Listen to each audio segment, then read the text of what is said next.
네, 여러분 안녕하세요. 만나서 반갑습니다. 서진교입니다. 제가 작년 10월에 처음으로 차를 사고 영상을 한번 올렸었죠. 리뷰하는 식의 영상을 한번 올렸었는데, 여러분들도 아시는 것처럼 차가 살 때만 돈이 나가는 게 아니라 사고 나면 돈이 쭉쭉쭉쭉 계속 더 나가잖아요. 그쵸? 그렇기 때문에 제가 지난번에는 차를 한 달 타고 영상 올린 거였거든요. 그래서 이번에는 거의 1년 가까이 제가 차를 타면서 느꼈던 점, 얼마가 나가는지 하나하나 자세하게 알려드리겠습니다. 렛츠고! 자, 순서는 이렇게 들을 거니까 앞에 필요하신 거 영상 앞으로 이렇게 틱틱틱틱 넘겨가면서 보시면 될 것 같고요. 일단 저의 정보들을 몇 가지 먼저 알려드리겠습니다. 기본적인 정보를 알아야 어떤 사람이 어떤 경험을 했고 얼마가 나가는지 알 수가 있으니까요. 저는 차를 살 때 당시에는 25살이었고요.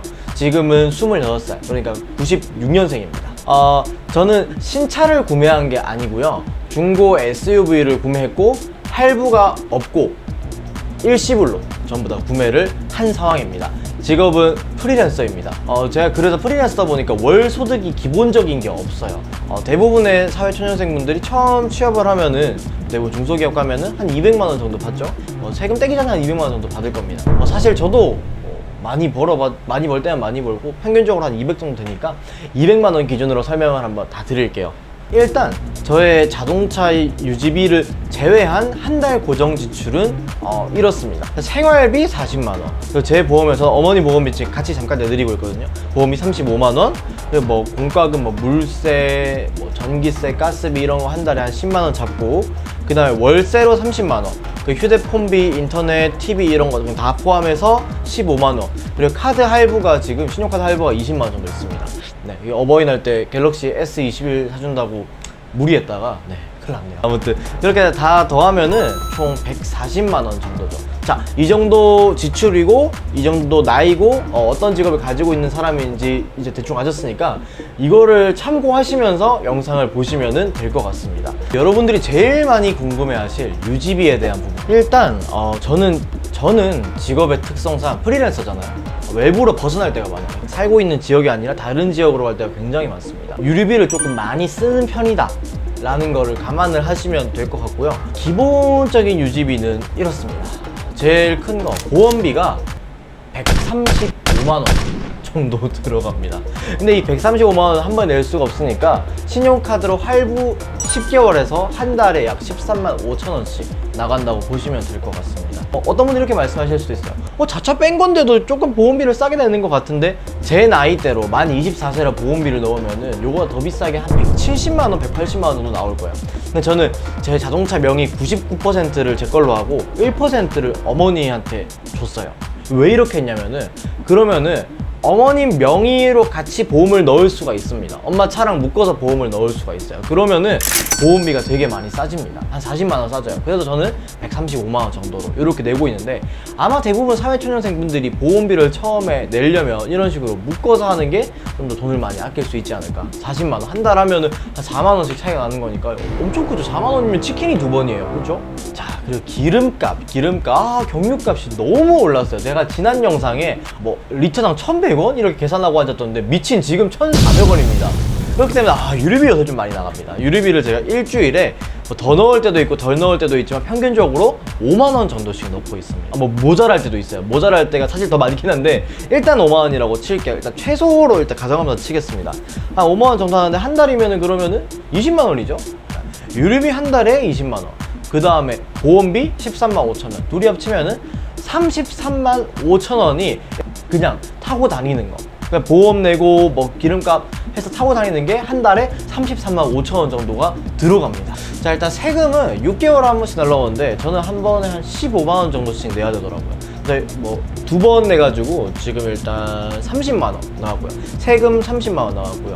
그 차 중간에 9개월 타면서 수리단위가 부품 교체예요. 첫 번째가 배터리가 좀 돼가지고 배터리 한 10만원 교체했고, 이번에 브레이크 조금 문제가 생겨가지고 그냥 라이닝 교체하고 수리하고 하는데 한 20만원 들었습니다. 그럼 이거 뭐 수리비 한 30만원 들었죠. 근데 관리비도 엔진 오일을 보통 1만 킬로에 한 번씩 갈아줘요. 저는 지금 25,000, 3만 정도 탔으니까 2번 갈았겠죠.